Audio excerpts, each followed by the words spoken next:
बाईने परवा दिवशी घेतलं की नाही. हा कोणता आकार आहे बघू सांगा बघूया. गोल. कोणता आहे. मोठ्याने सांगायचं आहे की नाही. हा कोणता आकार आहे. कोणता आकार आहे. हा कोणता आकार आहे. कोणता आकार आहे. आता पहिले नाही ते एक आकार करायचा. हा कोणता त्रिकोण घालणार आहे मी. आता याचं हुडकायचं आणि त्रिकोण त्रिकोण यात घालायचं.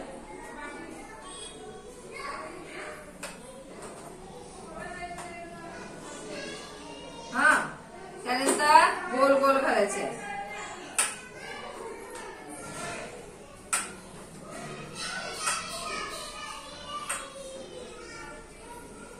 त्यानंतर हा कोणता आकार आहे. मोठ्याने सांगा कोणता आहे.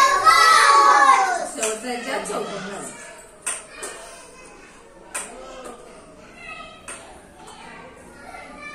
आलेलं लक्षात. याप्रमाणे घालायचं.